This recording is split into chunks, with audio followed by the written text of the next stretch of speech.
Hi hello welcome to CC. ഞാൻ അഞ്ജിത. അപ്പോൾ ഇന്ന് നമുക്ക് വരാൻ പോകുന്ന CSIR എക്സാമിന് വേണ്ടിയിട്ട് നമ്മളുടെ മുന്നിൽ ഏകദേശം 180 ഡേയ്സ് ഉണ്ടാവും അല്ലേ. അപ്പോൾ ആ ഒരു ടൈം ഫ്രെയിം കൊണ്ടിട്ട് വേണം നിങ്ങളുടെ ഒരു പ്രിപ്പറേഷൻ ഒരു കംപ്ലീഷനിലേക്ക് നിങ്ങൾ എത്തിക്കാൻ വേണ്ടിയിട്ട്. അപ്പോൾ ഇന്നത്തെ ഈ ഒരു വീഡിയോയിൽ നമ്മൾ മെയിനായിട്ടും ചെയ്യുന്നത് CSIR ലൈഫ് സയൻസ് എക്സാമിന് മുൻപ് ചോദിച്ചിട്ടുള്ള വളരെ പ്രധാനപ്പെട്ട കുറച്ച് പ്രീവിയസ് ഇയർ ക്വസ്റ്റ്യൻസ് ഡിസ്കസ് ചെയ്യാനാണ് പോകുന്നത്. അപ്പോൾ ഈ ഓരോ ക്വസ്റ്റ്യൻസും ഡിസ്കസ് ചെയ്യുന്നതിനോടൊപ്പം അതിൻ്റെ റിലേറ്റഡ് ആയിട്ടുള്ള കാര്യങ്ങൾ നമ്മൾ പറഞ്ഞു പോവുകയാണ്. അപ്പോൾ ഈ 180 ഡേയ്സ് എന്ന് പറയുന്നത് ശരിക്കും നിങ്ങളുടെ ഫൈനൽ റൗണ്ട് ഓഫ് റിവിഷന് വേണ്ടിയിട്ടുള്ള ടൈമാണ്. കാരണം ഈ ഒരു ടൈം കൊണ്ടിട്ട് എന്താണ് നിങ്ങൾ എല്ലാ ഭാഗങ്ങളും നമ്മുടെ സിലബസ് കംപ്ലീറ്റ് ചെയ്യുക എന്നതല്ല അവിടെ ഒരു ഇമ്പോർട്ടൻസ് കൊടുക്കേണ്ടത്. ഏതൊക്കെ ഭാഗങ്ങൾ കൂടുതൽ ഫോക്കസ് ചെയ്താൽ നിങ്ങൾക്ക് മാർക്ക് കൂടുതൽ സ്കോർ ചെയ്യാം എന്നുള്ളതാണ് നിങ്ങൾ മെയിനായിട്ട് ഫോക്കസ് ചെയ്യേണ്ടത്. കാരണം എസ്പെഷ്യലി പാർട്ട് സിയിൽ വരാൻ പോകുന്ന ക്വസ്റ്റ്യൻസ് എന്ന് പറയുന്നത് തീർച്ചയായിട്ടും കോൺസെപ്ച്വൽ ടൈപ്പ് ആയിട്ടുള്ള വളരെ ഡീപ്പ് ആയിട്ടുള്ള വലിയ സ്റ്റേറ്റ്മെന്റ് ടൈപ്പ് ഓഫ് ക്വസ്റ്റ്യൻസ് ആണ് പാർട്ട് സിയിൽ വരാൻ പോകുന്നത്. അപ്പോൾ ആ പാർട്ട് സിയിലെ ക്വസ്റ്റ്യൻസ് നിങ്ങൾക്ക് കറക്റ്റ് ആയിട്ട് ആ ഓപ്ഷനിലേക്ക് എത്തിച്ചേരാൻ പറ്റിക്കഴിഞ്ഞാൽ നിങ്ങൾക്ക് വലിയൊരു മാർക്കിലേക്ക് എത്താനായിട്ട് സാധിക്കും അല്ലെ. അപ്പൊ അത്രയും സ്കോറിംഗ് ആയിട്ടുള്ള ഭാഗമാണ് പാർട്ട് സി എന്ന് പറയുന്നത്. അതേപോലെ തന്നെ മിസ്റ്റേക്ക് വരുത്തി കഴിഞ്ഞാൽ മാർക്ക് പോവാനും അതേപോലെ നെഗറ്റീവ് അടിക്കാനും സാധ്യത കൂടുതലുള്ള പാർട്ട് തന്നെയാണ് പാർട്ട് സി എന്ന് പറയുന്നത്. അപ്പൊ ഈ ഒരു എക്സാമിലേക്ക് വേണ്ടി ഫോക്കസ് ചെയ്യുന്നവരോട് എപ്പോഴും നമ്മൾ പറയുന്നത് പാർട്ട് സി കൂടുതൽ ഫോക്കസ് ചെയ്യുക, പാർട്ട് സിയിൽ കൂടുതലായിട്ടുള്ള സ്കോർ വാങ്ങിച്ചെടുക്കാൻ ശ്രമിക്കുക. എങ്കിൽ തീർച്ചയായിട്ടും നിങ്ങൾക്ക് ആ പറയുന്ന കട്ട് ഓഫ് ക്ലിയർ ചെയ്യാനായിട്ട് സാധിക്കും എന്നാണ് നമ്മൾ എപ്പോഴും പറയുന്നത്. അപ്പൊ പാർട്ട് സി പക്ഷെ നിങ്ങൾക്ക് ഫോക്കസ് ചെയ്യണം, അല്ലെങ്കിൽ അവിടെ നിന്നുള്ള ക്വസ്റ്റ്യൻസ് കംപ്ലീറ്റ് ആയിട്ട് ആൻസർ ചെയ്യണമെങ്കിൽ കൃത്യമായിട്ട് ബേസിക്സ് മനസ്സിലാക്കിയ ഒരാൾക്ക് മാത്രമേ, കൃത്യമായിട്ട് കോൺസെപ്റ്റ് മനസ്സിലാക്കിയ ഒരാൾക്ക് മാത്രമേ അത്തരത്തിലുള്ള വലിയ രീതിയിലുള്ള സ്റ്റേറ്റ്മെന്റ് ക്വസ്റ്റ്യൻസ് ആൻസർ ചെയ്യാനായിട്ട് പറ്റുള്ളൂ. മനസ്സിലായോ?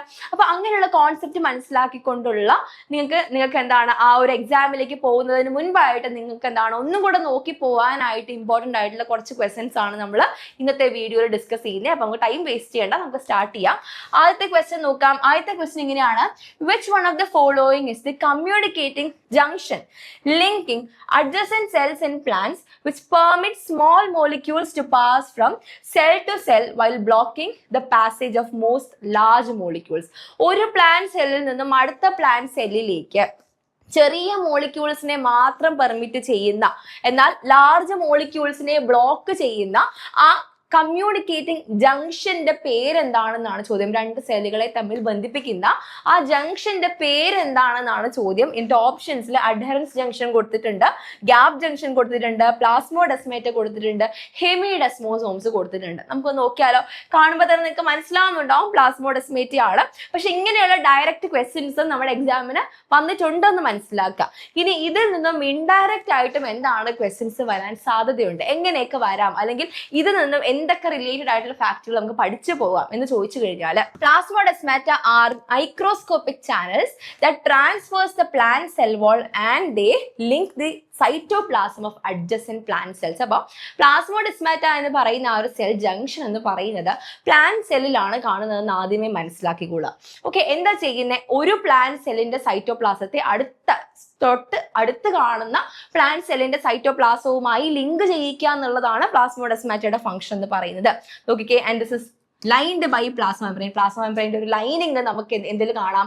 പ്ലാസ്മോഡെസ്മാറ്റയിൽ കാണാം. ഇനി പ്ലാസ്മോഡെസ്മാറ്റയിലുള്ള ഒരു പ്രധാനപ്പെട്ട കമ്പണന്റ് ആണ് ഡെസ്മോ ട്യൂബ്യൂൾ എന്ന് പറയുന്നത്. എന്താണ് ഡെസ്മോ ട്യൂബ്യൂൾ എന്ന് പറയുന്നത്? നോക്കിയേ, it contains a central tube called desmotubule which is derived from the ER. കണ്ടോ, ആ പ്ലാന്റ് സെല്ലിന്റെ എൻഡോപ്ലാസ്മിക് റെറ്റിക്കുലത്തിൽ നിന്നും ഉണ്ടായി വരുന്ന ഒരു സെൻട്രൽ ട്യൂബ് ലൈക്ക് കമ്പണന്റ് ഉണ്ട്. അതിനെയാണ് നമ്മൾ ഡെസ്മോ ട്യൂബ്യൂൾ എന്ന് വിളിക്കുന്നത്.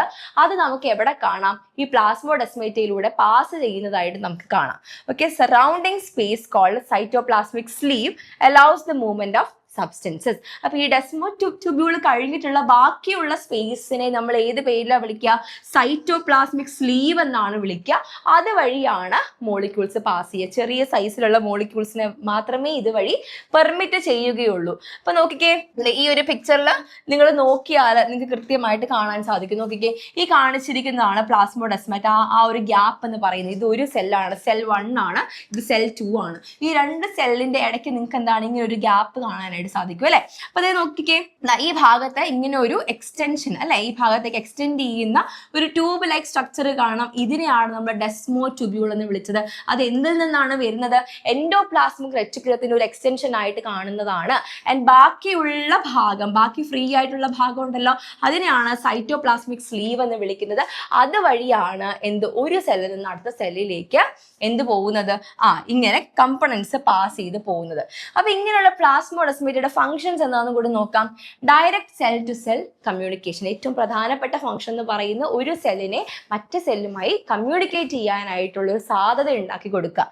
രണ്ടാമത്തത് transport of ions, sugar and the amino acids, hormones and signalling molecules. ഒരു സെല്ലിൽ നിന്നും മറ്റു സെല്ലിലേക്ക് അയോൺസിനെയും ചെറിയ ഷുഗേഴ്സിനെയും അതേപോലെ തന്നെ ഹോർമോൺസിനെയും സിഗ്നലിംഗ് മോളിക്യൂൾസിനെയും എല്ലാം പാസ് ചെയ്യുക എന്നുള്ളതാണ് അവരുടെ അടുത്ത ഫംഗ്ഷൻ എന്ന് പറയുന്നത്. പിന്നെ എന്താ പറഞ്ഞിട്ടുണ്ടെങ്കിൽ coordinate growth and development in plant tissue. ടിഷ്യൂസിന് ആവശ്യമായിട്ടുള്ള ഗ്രോത്തിന് വേണ്ടിയിട്ടുള്ള കമ്പണൻസ് ഒരു സെല്ലിൽ നിന്നും അടുത്ത സെല്ലിലേക്ക് ട്രാൻസ്പോർട്ട് ചെയ്യുക. ഇത്രയുമാണ് പ്ലാസ്മോഡെസ്മേറ്റയുടെ പ്രധാനപ്പെട്ട ഫംഗ്ഷൻ എന്ന് പറയുന്നത്. അപ്പൊ ഇതിൽ നിന്ന് നമുക്ക് വളരെ ഈസി ആയിട്ട് നമ്മുടെ ആൻസർ ഓപ്ഷൻ 3 ആണ്, പ്ലാസ്മോഡെസ്മേറ്റ ആണെന്ന് നമുക്ക് പറയാൻ സാധിക്കും. ശരിയല്ലേ? ശരി, എന്നാൽ നമുക്ക് അടുത്ത ക്വസ്റ്റ്യനിലേക്ക് പോവാം. Out of the list given below which is the correct order of increasing lipid bilayer permeability? താഴെ കൊടുത്തിരിക്കുന്നതിനകത്ത് കറക്റ്റ് ആയിട്ടുള്ള ലിപ്പിഡ് പെർമിയബിലിറ്റിയുടെ ഓർഡർ ആണ് ചോദിച്ചിരിക്കുന്നത്. ഇവിടെ ഇൻക്രീസിങ് എന്ന് കൊടുത്തിട്ടുണ്ടെങ്കിലും ഇവിടെ കൊടുത്തിരിക്കുന്നത് ഡിക്രീസിങ് ഇതിലാണ് കൊടുത്തിരിക്കുന്നത്. നമ്മുടെ ഈ പറഞ്ഞ ക്വസ്റ്റ്യനകത്ത് ഇൻക്രീസിങ് എന്നാണ് പറഞ്ഞിരിക്കുന്നത്, പക്ഷെ ഇവിടെ കൊടുത്തിരിക്കുന്ന ആ ഒരു സിമ്പിൾ പ്രകാരം എല്ലാം ഡിക്രീസിങ്ങിലാണ് കൊടുത്തിരിക്കുന്നത്. അപ്പൊ ഇങ്ങനെ തന്നെയാണ് ക്വസ്റ്റ്യൻ വന്നത്. അപ്പൊ ഇത് വെച്ചിട്ട് നിങ്ങൾ ഈ ഒരു സിമ്പിൾ വെച്ചിട്ട് നോക്കിയിട്ട് മാത്രം കറക്റ്റ് ആയിട്ടുള്ള ആൻസറിലേക്ക് എത്തിയാൽ മതിയാവും. അപ്പൊ ഈ ആൻസറിലേക്ക് എത്തുന്നതിന് മുന്നേ നമുക്ക് ഇതിന്റെ ഒരു എക്സ്പ്ലനേഷൻ നോക്കാം. ഓക്കെ, അപ്പൊ നമ്മുടെ ലിപ്പിഡ് ബൈലെയറിലൂടെ, പ്ലാസ്മ മെംബ്രെയിന്റെ ലിപ്പിഡ് ബൈലെയറിലൂടെ കമ്പണൻസിനെ അവർക്ക് പാസ് ചെയ്യാൻ പറ്റും. അത് കംപ്ലീറ്റ്ലി പെർമിയബിൾ ആണോ? അല്ല, സെമി പെർമിയബിൾ ആണ് അല്ലെ. എന്തൊക്കെ ഫാക്ടേഴ്സിനെ ഡിപ്പെൻഡ് ചെയ്തിട്ടാണ് ഈ പെർമിയബിലിറ്റി ഇരിക്കുന്നത് എന്ന് ചോദിച്ചു കഴിഞ്ഞാൽ ആ പാസ് ചെയ്യുന്ന മോളിക്യൂളിന്റെ സൈസിനെ ഡിപ്പെൻഡ് ചെയ്തിരിക്കും. പിന്നെ എന്തുണ്ട്? ആ മോളിക്യൂളിന്റെ പൊളാരിറ്റി എന്താണ് ഡിപ്പെൻഡ് ചെയ്തിരിക്കും. പിന്നെ തേർഡ് വൺ, ആ മോളിക്യൂളിന്റെ ചാർജിനെ ഡിപ്പെൻഡ് ചെയ്തിരിക്കും. അപ്പൊ ഇത്രയും ഫാക്ടേഴ്സിനെ ഡിപ്പെൻഡ് ചെയ്തിട്ടാണ് ആ മോളിക്യൂളിനെ ഈ പറയുന്ന പ്ലാസ്മ മെംബ്രെയിൻ വഴി പാസ് ചെയ്യണോ വേണ്ടയോ എന്ന് തീരുമാനിക്കുന്നത്. ഓക്കെ, ഇനി ജനറൽ ആയിട്ടുള്ള ഒരു റൂളാണ്, സ്മോൾ നോൺ പോളാർ മോളിക്യൂൾസ് ആണ് ഏറ്റവും കൂടുതൽ ഇതുവഴി പാസ് ചെയ്യുന്നത്. ഏത് വഴി? നമ്മുടെ പ്ലാസ്മ മെംബ്രെയിൻ വഴി ഏറ്റവും കൂടുതൽ പെർമിയബിൾ ആയിട്ടുള്ള മോളിക്യൂളുകൾ ഏതാണ്? സ്മോൾ നോൺ പോളാർ മോളിക്യൂൾസ് ആണ്. അത് കഴിഞ്ഞ് വരുന്നത് പിന്നെ സ്മോൾ അൺചാർജ്ഡ് പോളാർ മോളിക്യൂൾ ആണ്. സ്മോൾ അൺചാർജ്ഡ് പോളാർ മോളിക്യൂൾ ആണ്. പിന്നെ വരുന്നത് ലാർജ് അൺചാർജ്ഡ് പോളാർ മോളിക്യൂൾ ആണ്. ആൻഡ് പിന്നെ വരുന്നത് അയോൺസ് ആണ്. ആൻഡ് ഏറ്റവും കുറവ് ഏതാണ്? മാക്രോ മോളിക്യൂൾസ് ആണ്. തീർച്ചയായിട്ടും അതിന് സൈസ് കൂടുതലായതുകൊണ്ട് അതിന്റെ പെർമിയബിലിറ്റി ലീസ്റ്റ് ആയിരിക്കും അല്ലെ. അപ്പോൾ സ്മോൾ നോൺ പോളാർ മോളിക്യൂൾസിനാണ് ഏറ്റവും കൂടുതൽ പെർമിയബിലിറ്റി, ലീസ്റ്റ് പെർമിയബിലിറ്റി മാക്രോ മോളിക്യൂൾസിനാണ്. ഈ ഒരു റൂള് നിങ്ങൾ കൃത്യമായി ഓർത്ത് വെച്ച് കഴിഞ്ഞാൽ നമ്മുടെ ഓപ്ഷൻ പ്രകാരം അതിൽ RNA പറഞ്ഞിട്ടുണ്ടായിരുന്നു അല്ലെ. RNA എന്ന് പറയുന്നത് വളരെ ലാർജർ ആയിട്ടുള്ള ഒരു മോളിക്യൂൾ ആണ്. ആൻഡ് ഹൈലി RNAയുടെ ചാർജ് എന്താണ്? നെഗറ്റീവ്ലി ചാർജ്ഡ് ആയിട്ടുള്ള മോളിക്യൂൾ ആണ്. അതുകൊണ്ട് തന്നെ അതിനായിരിക്കും ലീസ്റ്റ് പെർമിയബിലിറ്റി ഓർത്ത് വെക്കുക. പിന്നെ വരുന്നത് കാൽഷ്യം ആണ്. കാൽഷ്യം എന്ന് പറയുന്നത് ഒരു ഡബിളി ചാർജ്ഡ് ആയിട്ടുള്ള ചാർജ്ഡ് മോളിക്യൂൾ ആണ് അല്ലെ. അപ്പൊ ചാർജ്ഡ് മോളിക്യൂളിലും പെർമിയബിലിറ്റി കുറവായിരിക്കുമെന്ന് നമ്മൾ പറഞ്ഞു. അപ്പൊ ഈ പറയുന്ന RNA കഴിഞ്ഞാൽ പിന്നെ ഏറ്റവും കുറവ് വരുന്നത് കാൽഷ്യത്തിനാണ്. ഓക്കെ, പിന്നെ വരുന്നതാണ് ഗ്ലൂക്കോസ്. ഗ്ലൂക്കോസ് എന്ന് പറയുന്ന ലാർജ് പോളാർ മോളിക്യൂൾ ആണ്. ചാർജ് ഒന്നുമില്ല, പക്ഷെ എന്താണ്? ഹൈഡ്രോക്സിൽ ഗ്രൂപ്പുകൾ ഒത്തിരി ഉണ്ട്. സോ എന്താ? പോളാർ മോളിക്യൂൾ ആണ്. ആൻഡ് സോ ഇതിന്റെയും പെർമിയബിലിറ്റി കുറവാണ്. പക്ഷെ എന്താണ്? നമ്മുടെ കാൽഷ്യം അയോണിനേക്കാൾ പെർമിയബിലിറ്റി കൂടുതലാണ്. ഓക്കെ, ഇനി പിന്നെ വരുന്നത് നമ്മുടെ വാട്ടർ ആണ്. വാട്ടർ ഒരു പോളാർ മോളിക്യൂൾ ആണ്. ലിപ്പിഡ് ബൈലെയർ വഴി പാസ് ചെയ്യാം, പക്ഷെ വളരെ സ്ലോ ആയിട്ടേ പാസ് ചെയ്യാൻ പറ്റുള്ളൂ. മോഡറേറ്റ് പെർമിയബിലിറ്റി ആണ്. പിന്നെ വരുന്നത് എഥനോൾ ആണ്. എഥനോൾ സ്മോൾ ആണ്, അൺചാർജ്ഡ് ആണ്. ഇതുവഴി ഈ ഒരു molecule both polar and non polar characters കാണിക്കുന്നുണ്ട്. സോ മറ്റേതിനേക്കാൾ, അതായത് നമ്മൾ കുറച്ച് പറഞ്ഞ വാട്ടറിനേക്കാൾ കുറച്ചും കൂടി പെർമിയബിലിറ്റി കൂടുതലാണ് ആർക്ക്? എഥനോളിന്. പിന്നെ വരുന്നത് N2 ആണ്. N2 എടുത്തു കഴിഞ്ഞാൽ ചെറിയ സ്മോൾ നോൺ പോളാർ ഗ്യാസ് ആണ് അല്ലെ. അപ്പൊ വളരെ ഈസി ആയിട്ട് ലിപ്പിഡ് ബൈലെയറിലൂടെ ഡിസോൾവ് ചെയ്ത് മൂവ് ചെയ്യാൻ പറ്റുന്ന ഒന്നാണ് N2 എന്ന് പറയുന്നത്. അത് മോസ്റ്റ് പെർമിയബിൾ ആണ്. അപ്പോൾ കറക്റ്റ് ആയിട്ട് അത് ഏത് രീതിയിൽ വരണമെന്ന് ചോദിച്ചു കഴിഞ്ഞാൽ ഏറ്റവും ലീസ്റ്റ് RNA, ഏറ്റവും ലീസ്റ്റ് പെർമിയബിലിറ്റി ആർക്കാണെന്ന് ചോദിച്ചു കഴിഞ്ഞാൽ അത് RNAക്കാണ്. പിന്നെ കാൽഷ്യം വരും, ഗ്ലൂക്കോസ്, വാട്ടർ, എഥനോൾ, N2. ഇനി നേരെ തിരിച്ചു പറഞ്ഞു കഴിഞ്ഞാൽ N2 ഇവിടെ വരണം അല്ലേ, N2ന് ഏറ്റവും കൂടുതൽ, പിന്നെ എഥനോൾ വരണം, പിന്നെ ഗ്ലൂക്കോസ് വരണം, പിന്നെ എന്താ കാൽഷ്യം വരണം, പിന്നെ RNA വരണം. അപ്പൊ RNAക്കാണ് ലീസ്റ്റ് ആൻഡ് N2നാണ് ഏറ്റവും കൂടുതൽ പെർമിയബിലിറ്റി. അപ്പൊ അങ്ങനെ വന്നു കഴിഞ്ഞാൽ ഇതിൽ നമ്മുടെ ആൻസർ എന്ത് വരണം? ഓപ്ഷൻ 1 വരണം. N2നാണ് ഏറ്റവും കൂടുതൽ, RNAക്കാണ് ഏറ്റവും കുറവ്. നമ്മുടെ ആൻസർ ഏതാ? ഓപ്ഷൻ 1 ആണ്. കിട്ടിയല്ലോ?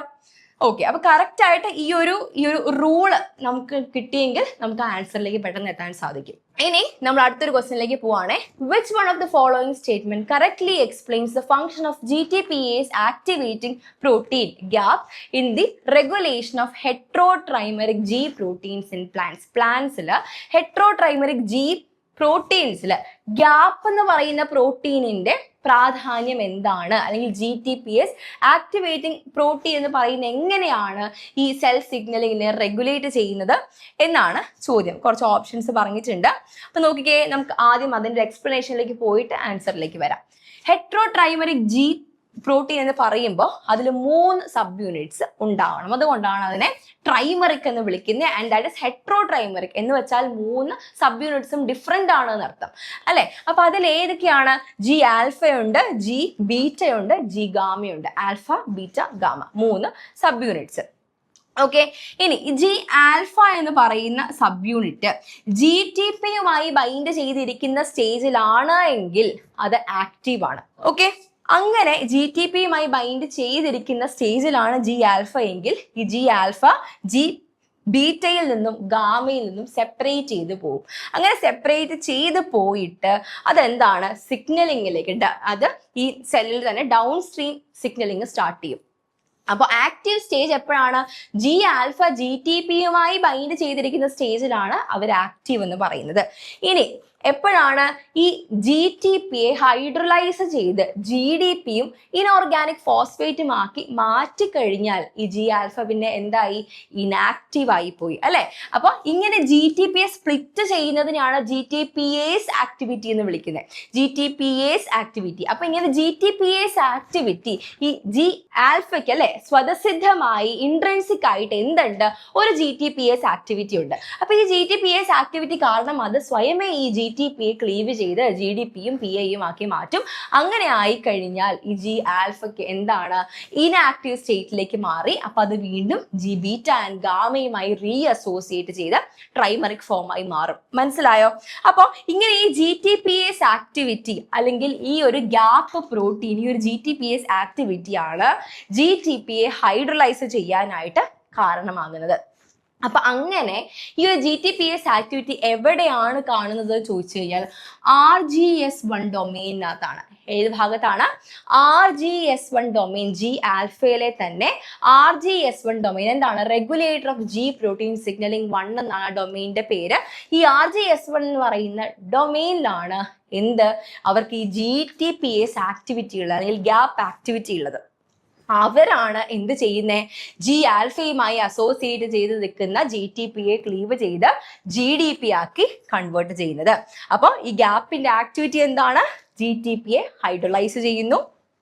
സിഗ്നൽസ് ട്രാൻസ്മിറ്റ് ചെയ്യണ്ടാത്തപ്പോൾ സിഗ്നൽസിനെ സ്റ്റോപ്പ് ചെയ്യാനായിട്ട് ഗ്യാപ്പ് ആക്ടിവിറ്റി ഹെൽപ്പ് ചെയ്യുന്നുണ്ട്. കാരണം എപ്പോഴും G ആൽഫ GTP ഫോമിൽ നിന്ന് കഴിഞ്ഞാൽ അത് എപ്പോഴും എന്താണ്? സിഗ്നലിംഗ് കൊടുത്തുകൊണ്ടേയിരിക്കും. അപ്പൊ സിഗ്നലിംഗ് വേണ്ടാത്തപ്പോൾ ഇതിനെ സ്റ്റോപ്പ് ചെയ്യുക എന്നുള്ള ഒരു ഉദ്ദേശം കൂടി ആർക്കുണ്ട്? ഗ്യാപ്പ് ആക്ടിവിറ്റിക്ക് ഉണ്ട്. അപ്പൊ സ്റ്റോപ്പ് ചെയ്യേണ്ടപ്പോൾ ഈ GTPയെ ക്ലീവ് ചെയ്ത് GDP ആക്കി മാറ്റും. ആൻഡ് എന്താണ്? നമ്മുടെ G ആൽഫ GDP ബൗണ്ട് ആയിട്ടുള്ള ഇനാക്റ്റീവ് സ്റ്റേറ്റിലേക്ക് പോവുകയും ചെയ്യുന്നു. നോക്കിക്കേ, നമ്മുടെ ഈ ഒരു trimeric protein G alpha beta gamma ആയിട്ടാണ് അവർ എക്സിസ്റ്റ് ചെയ്യുന്നത്. GDPയുമായി ബൈൻഡ് ചെയ്യുമ്പോൾ, ജിയുടെ കൂടെ 2 ഫോസ്ഫേറ്റ് കാണിച്ചേക്കുന്നത്, GDPയുമായി ബൈൻഡ് ചെയ്തിരിക്കുമ്പോൾ ഇത് ഇനാക്റ്റീവ് ആണ്. അപ്പൊ 3 പേരും കൂടെ ചേർന്നിരിക്കും. ശരിയല്ലേ? ഇനി എന്താണ്? ഒരു മോളിക്യൂൾ വന്ന് ബൈൻഡ് ചെയ്തു, അപ്പോൾ ഒരു സിഗ്നൽ അവിടെ ഫോം ചെയ്തു. സിഗ്നൽ ഫോം ചെയ്യുമ്പോൾ G ആൽഫയുടെ ആൽഫയിൽ എന്താണ് സ്വാഭാവികമായിട്ട് അവിടെ ഒരു GTP വന്നിട്ട് ബൈൻഡ് ചെയ്യുമ്പോൾ ഒരു എക്സ്ട്രാ ഫോസ്ഫേറ്റിനെയും കൂടെ അറ്റൈൻ ചെയ്ത് അത് GTP ഫോമിലായിട്ട് കൺവേർട്ട് ചെയ്യുമ്പോൾ അത് ബീറ്റയിൽ നിന്നും ഗാമയിൽ നിന്നും ഡിറ്റാച്ച് ചെയ്ത് ഒറ്റയ്ക്കായി അല്ലേ. ഇപ്പൊ ഇത് ആക്റ്റീവ് സ്റ്റേറ്റ് ആണ്. ഈ ആക്റ്റീവ് സ്റ്റേറ്റിൽ എന്താണ് അതിന് ഈ പറഞ്ഞ ഡൗൺ സ്ട്രീം സിഗ്നലിംഗ് ചെയ്യാനായിട്ട് സാധിക്കും. ഓക്കെ, ഇനി എന്താണ് അതിന്റെ സിഗ്നലിംഗ് ചെയ്ത് കഴിയുമ്പോൾ ഈ RGS ഡൊമെയിൻ വന്നിട്ട് ഈ GTPയെ ക്ലീവ് ചെയ്ത് GDP ആക്കി വീണ്ടും എന്താണ് ഇൻആക്റ്റീവ് സ്റ്റേറ്റിലേക്ക് കൺവേർട്ട് ചെയ്യുന്നു. അപ്പൊ ഈ ഒരു രീതിയിലാണ് ഇതിന്റെ സിഗ്നലിംഗ് വരുന്നത്. അപ്പൊ നമ്മുടെ ചോദ്യം പ്രകാരം എന്താണ് ഇതിന്റെ സിഗ്നിഫിക്കൻസ് എന്ന് ചോദിച്ചു കഴിഞ്ഞാൽ നമുക്ക് പറയാം ഇറ്റ് എന്താണ് ഇനാക്ടിവേറ്റ്സ് G-alpha പ്രോട്ടീൻ അല്ലെ. ഈ ഗ്യാപ്പ് ആക്ടിവിറ്റി എന്താ ചെയ്യുന്നത്? G-alphയെ ഇനാക്റ്റീവ് ആക്കുക എന്നുള്ളതാണ് അതിന്റെ പ്രധാനപ്പെട്ട ഫംഗ്ഷൻ. അപ്പോൾ ഓപ്ഷൻ 2 ആണ് നമ്മുടെ ആൻസർ. കിട്ടിയല്ലോ. അപ്പൊ ഇങ്ങനെ കറക്റ്റ് ആയിട്ട് ഇത്രയും വലിയൊരു കാര്യം മനസ്സിലാക്കിയെങ്കിൽ മാത്രമേ നിങ്ങൾക്ക് ഓപ്ഷനിലേക്ക് എത്താൻ പറ്റുള്ളൂ. അതാണ് പറഞ്ഞത്, ബേസിക്സിന് നല്ല ക്ലാരിറ്റി ഉള്ള ഒരാൾക്ക് വളരെ ഈസി ആയിട്ട് എന്താണ് ഓപ്ഷനിലെ ആൻസറിനെ കണ്ടെത്താനായിട്ട് എളുപ്പമായിരിക്കും. അപ്പം ഈ ഒരു 120 ഡേയ്സിലെ നിങ്ങളുടെ ജേർണിയെ കുറച്ചും കൂടി ഈസി ആക്കാൻ വേണ്ടിയിട്ടാണ് നമ്മുടെ CZയിൽ എന്താ 180 ഡേയ്സിന്റെ JRF ബാച്ച് നമ്മൾ സ്റ്റാർട്ട് ചെയ്യുന്നത് കേട്ടോ. അപ്പോൾ 180 ഡേയ്സിന്റെ നിങ്ങളുടെ ജേർണി ഈസി ആക്കാം. നമ്മുടെ CCയോടൊപ്പം ചേർന്ന് നിങ്ങൾക്ക് കൃത്യമായിട്ട് എന്താണ് ഈ ഒരു ടൈം ഫ്രെയിമിനുള്ള സിലബസ് കവർ ചെയ്യുന്ന രീതിക്ക് ഇമ്പോർട്ടൻ്റ് ആയിട്ടുള്ള ഭാഗങ്ങൾ കംപ്ലീറ്റ് ആയിട്ട് കവർ ചെയ്യുന്ന രീതിയിൽ ലൈവ് ക്ലാസ്സസും റെക്കോർഡഡ് ക്ലാസ്സസും മോക്ക് എക്സാംസ് PYQന്റെ പ്രാക്ടീസ് ഇങ്ങനെയുള്ള എല്ലാ കാര്യങ്ങളും ഇൻക്ലൂഡ് ചെയ്തിട്ടുള്ള ഒരു JRF ബാച്ച് ആണ്. 180 ഡേയ്സ് കൊണ്ട് JRF എന്ന് പറയുന്ന നിങ്ങളുടെ സ്വപ്നം നിങ്ങൾക്കും സ്വന്തമാക്കാം. അപ്പോൾ ഇപ്പോഴും വൈകിട്ടില്ല, എത്രയും വേഗം നമ്മുടെ ഈ ബോർഡ് നമ്പറിലേക്ക് വിളിച്ച് സീറ്റുകൾ ബുക്ക് ചെയ്യുക. മറ്റൊരു ഇൻഫോർമേറ്റീവ് വീഡിയോയുമായി നമുക്ക് വീണ്ടും കാണാം. Thank you.